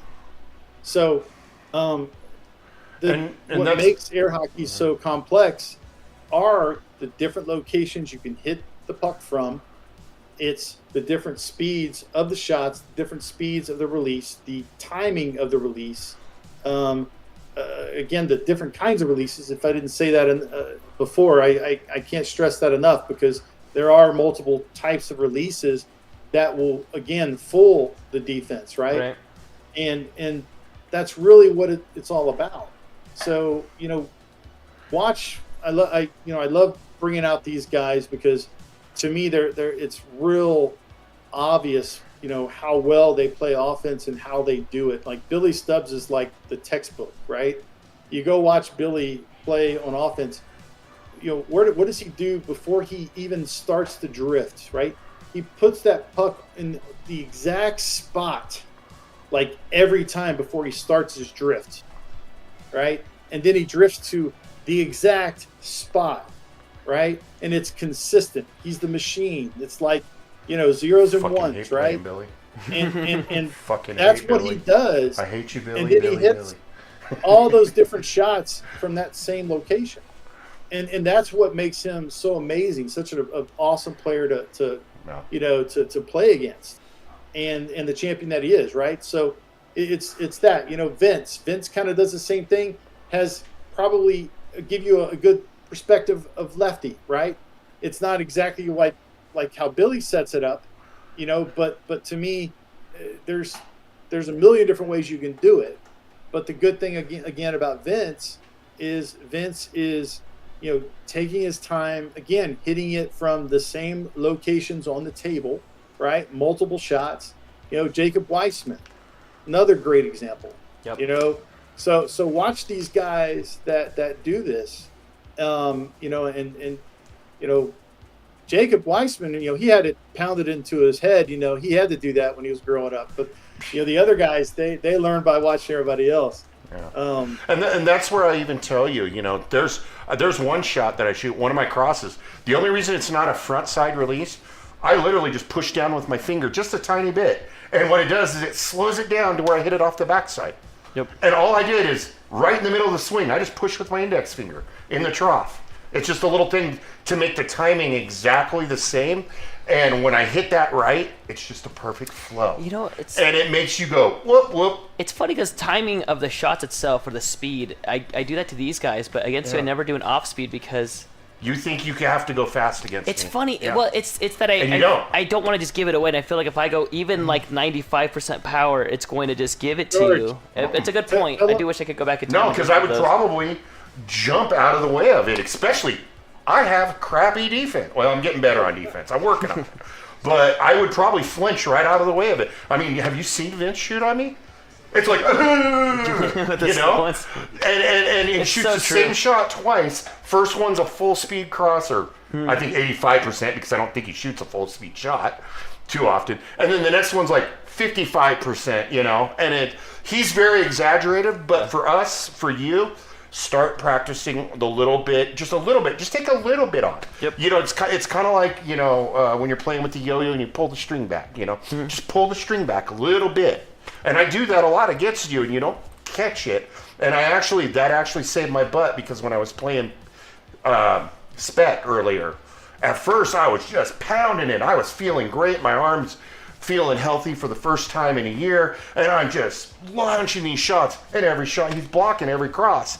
And then I shot an 85% or 90, whatever, goes right by him. Shot another one off speed, goes right by him. So I started doing that more and more, and then I went, oh yeah, because I forget. You figure I would know all this. It's funny because in the and game, I get lazy when I don't play it. I told myself in that game, hit it harder. Like, okay, I'm not hitting it hard enough. I'm hitting it too soft. He's getting a lot of possessions. Hit it harder. That's so funny. But no, it's because you were hitting it too hard, and you were hitting it right into my mouth. Right. You weren't giving me time to move out of the way. I shot so many in the center. I was so mad at myself that we're just dead center. But well, that was also because I was staying more out and middle. They were actually off center, but I was catching them as they were going by. Because I actually brought my defense out and tried not to pull as much, except for when I knew that bank was coming. Then I'd yank down. Yeah. George here drove 6 hours to get out here, and so I want to thank him for coming out and playing all of the guys over here. Danny, I want to thank you for coming in on Memorial Day. I want to thank everybody watching. I want to wish everyone a happy Memorial Day weekend, and I hope that everyone has an amazing night. Thank you for coming out. Danny, once again, thanks for taking the time to hang out with us. And George, it was an absolute pleasure, man. We'll see you next time. Thank you for letting me stay here. Yeah. This guy is the best host in all of air hockey. Feeds me, lets me play at his house, lets me stay at his house, even though he was off camping, and saved me some money on the trip. I really appreciate that. And hosting me, helping setting this all up, and doing all this wonderful streaming. Yep. You guys are doing wonderful. That's why I like to dedicate my spare time and money to come out and help this grow out here. And I'm really proud of you guys. All of you guys, stick with it. And then, you're getting better, man. These guys are getting hard. They're making me sweat. I used to just come out here and, win easy. There's a future up and comer right there. David's killing it. Yeah. David's going to be a monster soon. Hey, I want to thank all the guys. I want to thank Tim for reffing. I want to thank Anthony for helping line ref and keeping score. For Spect for running the whole dang thing. I want to thank Kai for helping commentate. David for helping run the sound. It takes an absolute army. And Danny, I also want to make a special thank you to Ruth Kamichek. I just saw her name flash up here. We should throw that up here again on the screen. She is She's the best, and she sponsors the American Air Hockey League right now. And Thank you, Ruth. Yeah, she's the best. She's just the most amazing real estate agent ever. So I'm just gonna always give a plug to Ruth Kamichek. She's the best. 208-965-3570 if you're in the Gem State area here in Idaho. So once again, thank you to Ruthless Real Estate for all of our amazing replays. All right, guys, that is all of us here at American Air Hockey League. We'd all like to wish you an amazing night. Bye, guys. All right. All right, take care. See you guys in the world. It's a couple minutes. Oh, thank you, dude.